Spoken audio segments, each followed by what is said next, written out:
Right, you lot, let's get into things. It is Manchester United on Sunday, so therefore it is the predicted 11 video, the video that I enjoy doing the most. If you do like this video, make sure you drop a like and you subscribe if you're new to the West Ham way. Listen, Manchester United, they come off the back of a draw against Milan in the Cup in the Europa League. West Ham, on the other hand, come on the back of a win, a 2-0 win against Leeds United. And you'd hope, given the injuries that Manchester United have currently incurred and West Ham being in a decent-ish run of form, that we can go and get a result at Old Trafford. Manchester United will start with Dean Henderson in goal, replacing David De Gea, has done for probably the past 2 or 3 games. Good keeper, good shot stopper, really decent distribution, but there are mistakes that have crept into his game slightly most recently, particularly in the Europa League. I remember Sheffield United as well, and I think he's a young keeper, he's a very talented keeper, but this type of mistake is in his game at the minute.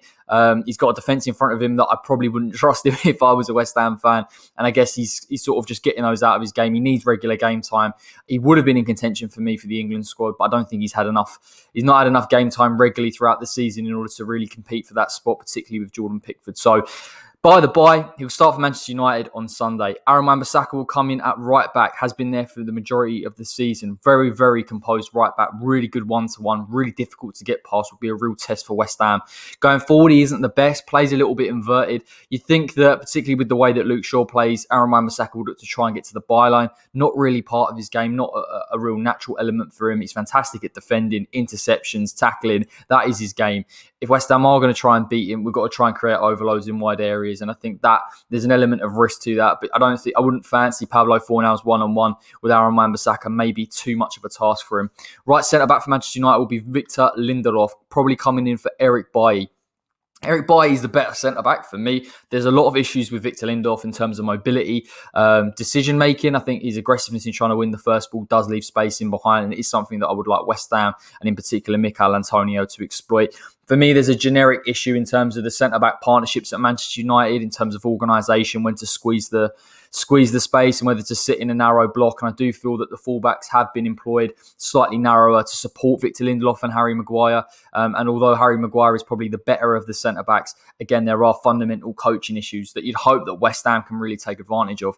Harry Maguire, a left-sided centre-back, their captain, good in the air, we know this, probably better than Victor Lindelof. A good long pass on him. He has a decent switch pass. I think he's up there in terms of English centre-backs in the Premier League for accuracy in that department. Mobility, again, is the issue. The same with Victor Lindelof. I think Maguire is perceived as a player that can sort of play out from the back a little bit, and he's not bad in terms of progressing the ball, but equally, if West Ham do create turnovers in Manchester United's final third, you'd be looking to exploit it. But particularly, like I said, with the fullbacks and with the 2 central defensive midfielders, they are there to support these 2 centre-backs because Ole Gunnar Solskjaer knows they are a weak point for Manchester United. Probably the best left back in the Premier League this season is Luke Shaw. Unbelievable. The guy's really impressed me from an England standpoint. For me, he starts in the England team in the Euros. I think he's up there in terms of chance creation for Manchester United, which shows how important he is even going forward. Got a nice relationship normally with Marcus Rashford on the left-hand side. Defensively, very solid as well. He wasn't as much earlier in the season, and I think that was down to Manchester United's organisation in terms of their playing that high line and again being exploited and asking Luke Shaw to get back. But again, I think there's a fitness element to it with Luke Shaw as well, in terms of his persistence in getting up and down that byline, creating width, good deliveries, a real all-round fantastic player, and it will be a test for whoever is on that right-hand side to give a little bit of protection, possibly to Soufal, and even try and progress past Luke Shaw because he is a hell of a player. Defensive midfielders, I think we're going to go with this. I don't think Matic is going to play in this game. Pogba's out. We know this through injury. I think these 2 will start. Let's start with Scott McTominay.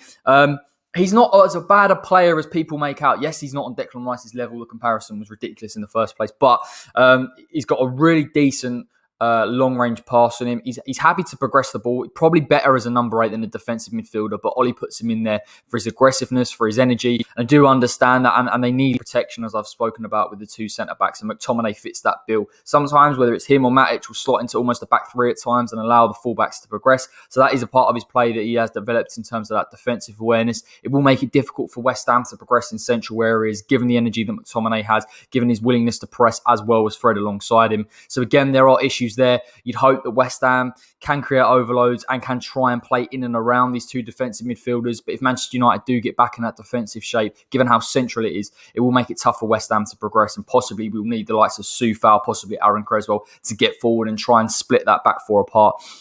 The other side will be Fred.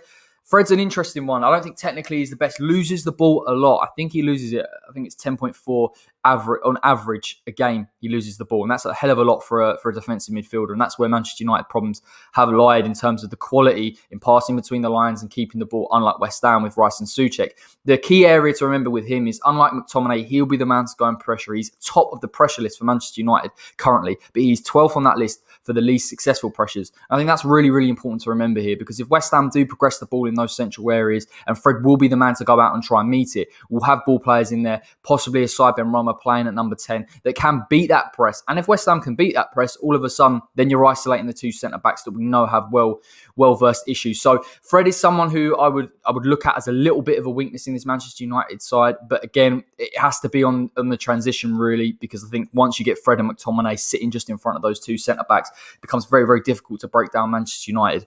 Let's talk about the attacking midfield players of Man United. There is a lot of injuries kicking in and around at the minute, and I think this is going to cause them a number of issues in terms of how they're going to play. Let's start with Daniel James on the left-hand side. He has sort of been deployed at times on the right-hand side and times on the left, but he played on the left-hand side for Manchester United on Thursday evening, so I imagine he'll still stay there. Daniel James isn't technically the best player. He's got a lot of pace about him. He can try and get to the byline. His ball retention isn't great, if I'm honest. I think the stats even against Manchester City, which is probably a bit of a harsh assessment, showed that. But I think throughout this season, I haven't really seen Daniel James, the quality on the ball. But he does work hard. I think he will give protection naturally on that left-hand side. And it will allow someone like a Luke Shaw to progress a little bit more, knowing that he hasn't got sort of a Rashford in front of him and he doesn't have to work as hard. I think that's important to remember. Technically, or in terms of physicality, he's not the strongest, and he can be got at, and you'd hope that West Ham would possibly look to deal with him in those defensive midfield areas, Declan Rice and Souček. But if West Ham do play a 4-2-3-1 and it's matched by Manchester United, which invariably it will be, again, you're looking at possible overloads with Declan Rice and Souček. And as good as they've been this season, again, it is something you have to watch out for, particularly with Daniel James coming in onto his right foot. And it does mean that they'll probably look to try and dominate possession just in front of West Ham's back four. And I don't think Daniel James, whilst he's not going to be the most effective in terms of beating Rice or Souček, again, if you're creating overloads, you're allowing the likes of Bruno Fernandes to pick up pockets, and clearly he's their most dangerous player.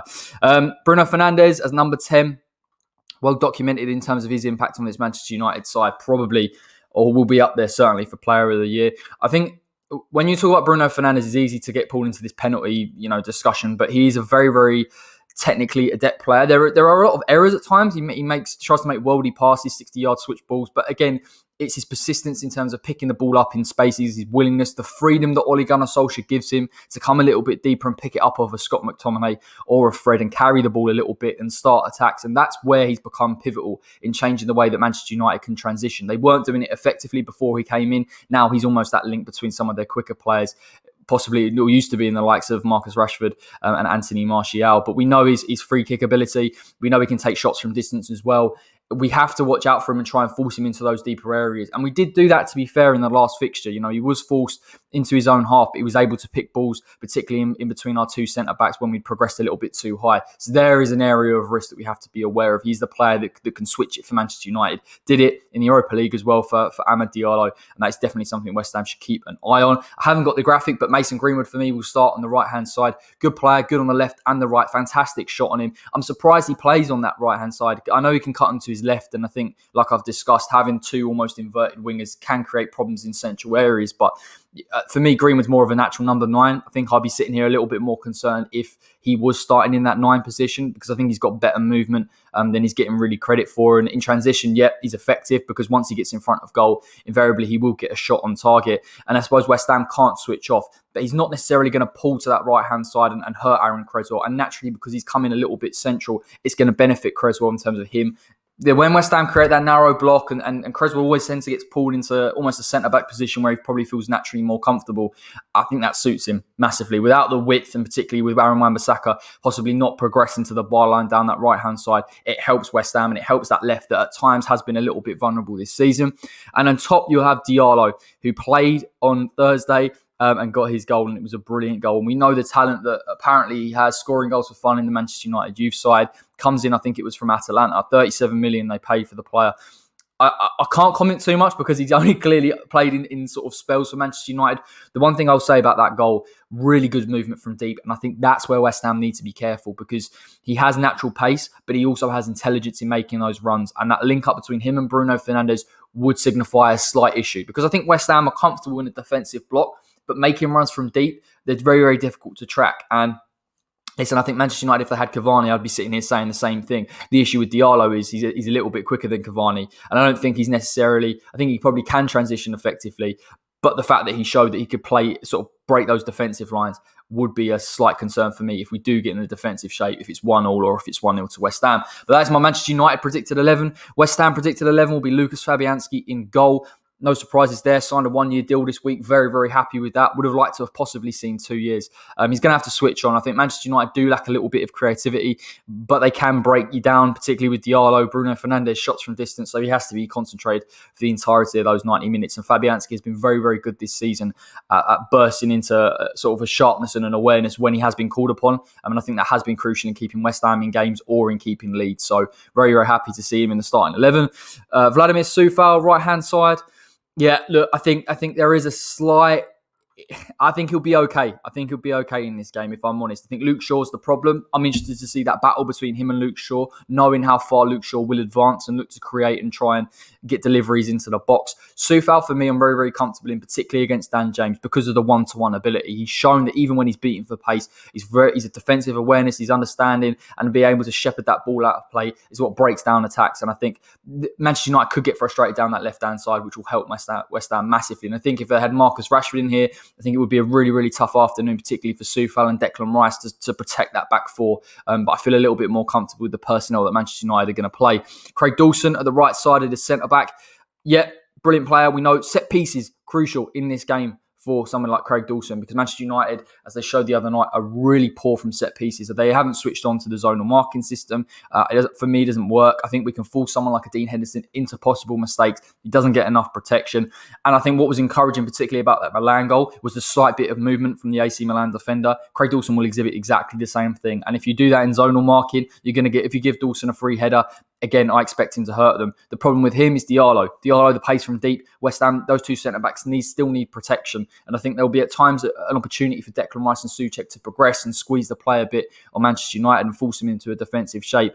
But there's going to be a reliance on them getting back and protecting the likes of Dawson, particularly with the mobility. But he has been very, very good this season, despite our concern about his lack of pace. Left-sided centre-back will be Issa Diop in there.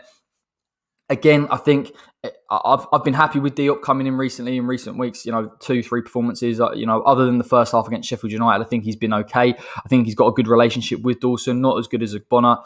The aerial battle for me won't be there in this game, which I feel like Issa Diop and Craig Dawson are thriving. But again, I'm not sure there'll be too much creativity. The transition will always be a concern, but I don't think West Ham are going to play a high line. So I'm not too worried about Dawson, and I don't really feel that Issa Diop's going to get isolated, particularly with a Mason Greenwood or a Fernandes. And that's just my opinion on it. I think West Ham have more than enough defensively to deal with what Manchester United are going to throw at us. Aaron Cresswell, left back. Again, we need Cresswell's delivery in this game. There's no doubt about it. And I think if West Ham are ambitious at Old Trafford, and I'm just encouraged by what we saw against Manchester City, possibly a change in mentality against the so-called Big Six sides, creating width, creating overloads in the wide areas, forcing Manchester United's back four out of shape to try and get some space in the box. And I feel confident in having a fully fit Thomas Souček and Mikel Antonio, players like that will break those defensive lines, that we can get deliveries into the box and we can get shots on target. And I would like to see West Ham be a lot more progressive in this game, and it could come down to Aaron Cresswell's delivery on the left-hand side. And we've seen as well that Cresswell doesn't necessarily need to create an overlapping run. He can create a slightly inverted position and whip a ball into the box. And again, you look at Harry Maguire, Lindelof, the positioning, the organisation between the two, it's something that West Ham could definitely exploit in this game. Declan Rice in holding midfield. The interesting thing about Declan Rice in this game will be the opportunities to, not only to protect the centre-backs, but to win the ball and create turnovers. Bruno Fernandes and Fred will invariably press. Daniel James will press. They're not adverse to it. This Manchester United side do work hard, but they're not the most successful. Bruno Fernandes has the most pressures up there with Fred. And again, the success rate just isn't there. And Declan Rice is very composed in possession. He doesn't get enough credit for this, in my opinion. And I think we saw, particularly in the last game against Leeds United, him progressing the ball through the middle, comfortable in possession, forcing West Ham further up the pitch. We're going to need that from him at times. And I don't feel Manchester United's threat in transition is nearly the same amount as what they would normally have when they've got someone like a Marcus Rashford on that left-hand side, possibly a Cavani up front as well. So I think in an attacking sense, we need to see Declan Rice progress with the ball, try and create chances, force West Ham and particularly the attacking four players to get in and around those two centre-backs and force them apart. And I'm comfortable in Declan Rice trying to beat a Bruno Fernandes. I'm also comfortable in him trying to beat a Fred. And I think that could turn the game for West Ham in terms of creating opportunities and getting us further up the field than we've been in the past few games. Thomas Souček, invariably, his role in this game is to break those defensive lines, the aerial threat from set pieces and open play. I'm not expecting him to necessarily progress the ball. I don't think he's as good as Declan Rice is. But what I will say is I think you look at the pace, the mobility, the organisation of that Manchester United back four. If West Ham are in transition, then Thomas Souček is another body that we can throw forward. If Lindelof tries to go and win the ball and Mickey Antonio drops deep, I look at it very, very similar to the Aston Villa game where Souček made that run in beyond. I would like to see that. I think Manchester United will be aware of their fragilities, and they are when they don't have the ball, but will want to play a high line against West Ham. And I feel that West Ham in a 4-2-3-1 with some of the players that we have can force men forward. And I think we can afford to play in this formation given the injuries to Manchester United's players. So I would like to see Souček breaking those lines. I think Lindelof, his kind of aggressiveness to try and win that first ball is something that we could exploit. And I definitely think in terms of putting pressure on Manchester United, Thomas Souček is really, really key to that. And they'll be well aware of his threat, particularly from set pieces. Now we talk about the attacking midfield that always gets a lot of discussion. Jesse Lingard's out. No number 10 for Jesse Lingard. There's a lot of interchangeability between our attacking midfield three. I think we've seen that in the past few games, and I'm happy to see it. I think there's an element of unpredictability there. I believe this is what I would pick. People have debated about a back five. I'm not averse to it either. But I do feel that because Manchester United, like I've touched on, have those key injuries, that it is an opportunity to play a 4-2-3-1 and play it effectively. Now, left-hand side for me will be Pablo Fornals. He has played on the right in recent weeks and has looked very, very comfortable. But again, I would play him on the left, possibly for the man that we're going to play on the right. Again, defensive work rate. I think it'll be tough for him in terms of affecting the game in an attacking sense.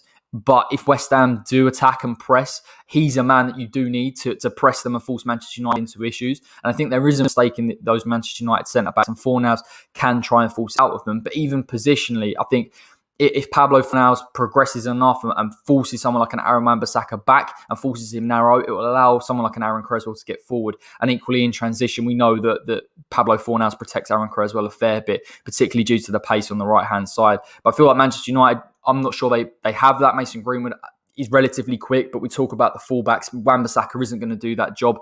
That's going to try and force apart Creswell. So I feel more comfortable in that sense. I like Pablo Fornals. I just want him to be a little bit more composed in this game as he's shown in the past too. And we've really got to take our opportunities. But if we get someone like a Thomas Souček progressing a little bit further forward, Mickey Antonio on the shoulder, then I think he'll have men in front of him that he can pick out. And again, that will sway the game for me.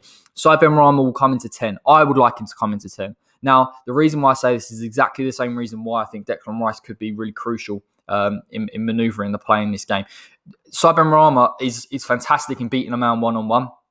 He's been fantastic unlocking low block teams. We haven't really seen that enough this season. And I think it's unfortunate he hasn't got a goal because I think he's been relatively consistent and we know the work rate he offers off the ball. But I look at Fred, McTominay, aggressive players that want to try and win those one-to-one battles. And Saïd Benrahma is a man that can either draw a foul or beat them. And I think if West Ham play a 4-2-3-1, he's got the luxury of having players in and around him, making that movement in behind, that if he can beat them, which I do believe he can with the quality that he has, then we're asking questions of this Manchester United defence and we can catch them out of their defensive shape. And that is the crucial thing in this game. And I believe Benrahma, again, I thought he was instrumental in creating that Lingard goal in terms of breaking apart and just keeping hold of the ball long enough to sort of draw Leeds United out of position and having players to move in and around him. I would like exactly the same against Manchester United with either Pablo Fornals coming slightly inverted into his right or possibly Jarrod Bowen on the right-hand side as well. So I think it's a good opportunity for him in this game. I thought we did well when he came on against Manchester United last time out, and I'll be happy to see him in a West Ham shirt starting.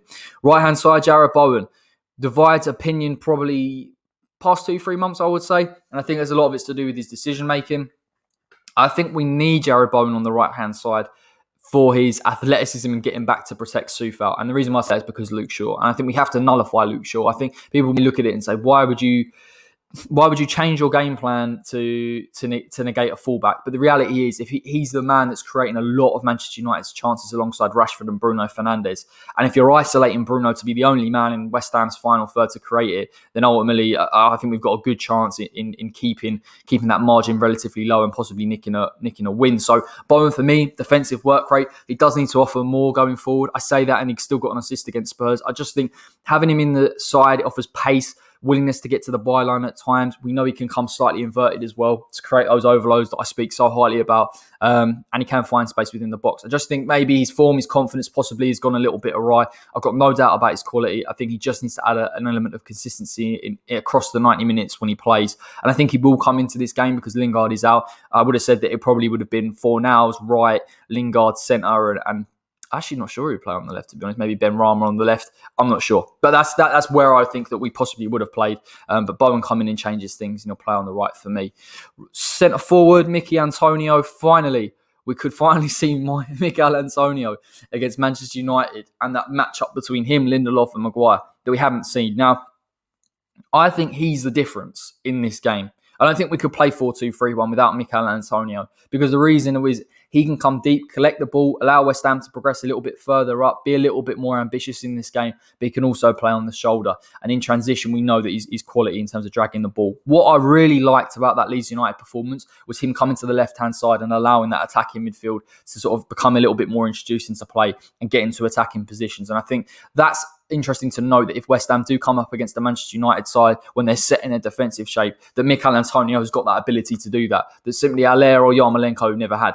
And I think that could be another facet to West Ham's play. It's disappointing we don't have Jesse Lingard because for me, Lingard is the best man to make the most of Mikel Antonio's movement. And the variability of him dragging people out of position. But I think in terms of West Ham creating attacking chances in this game, Souček can progress. And I think Mickey Antonio can come to the left, try and create those sort of overloads on either wide areas, particularly with Aaron Wan-Bissaka, where we know he's so good one-on-one, and allow Fornals to come a bit central and create. And I think that variability that we have with Mickey Antonio in the 4-2-3-1 is so crucial, and he's a danger from set pieces naturally. So it'll be an interesting matchup. But I do think that West Ham come into this game a lot stronger than we have in the past two games. We missed a lot of chances in the first half at the London Stadium. I think we've improved massively since then. Again, you can't write off Manchester United, particularly with Bruno Fernandes in the side, Luke Shaw's still there. But this is a real opportunity for West Ham to take advantage of some of the major injuries. If we were talking about a Man United side with Martial, Rashford, Fernandes, Cavani, the game plan for me would have to be slightly different. Possibly the back five would suit it more. But Manchester United struggle in open play to break down teams. It's a fact. But in transition, they're lightning. And when they don't have the key components of that transition, all of a sudden I'm thinking, I don't think you can do what you normally do to teams that try and open up a little bit. And it will give West Ham an opportunity to open up, to progress a bit further forward and create chances. And there's no reason why we can't exploit those two centre-backs. And I think we have to in this game. If we're serious about top four, and I think we are, then we have to go and try and win this game. And I think that's all I would expect for it. A draw, I'm absolutely happy with because I think it just keeps momentum. But a win would be fantastic and puts us right in there, in and about. Because West Ham now, if we are going to get this top four, this Champions League place, we're going to have to come up with some of these results. And I would like to see West Ham get a sort of a feather in the cap regarding Big Six sides because I feel like we've deserved it. It's a long time coming. And I think it's a really, really good opportunity on Sunday for West Ham to do so. So my score prediction for this game, I'm going to go 1-0 West Ham. Put myself out there. I can't knock back West Ham in this game. Like I said, a 1-1 though, I'd be more than happy with. I think we've improved and I'm looking forward to it. I'm excited to see what Moyes will do. Hopefully he gets a win at his old place. So thank you so much for joining me. If you did like the video, make sure you drop a like. Make sure you subscribe to the West Ham Way if you're new. I'll be back tomorrow with a opposition analysis, kind of covering a lot of what I've said in this, but just breaking it down in terms of defensive shape, possession, key men, a lot of stats in there as well that might be interesting for you lot to hear. So I look forward to talking about that. And until next time, take care.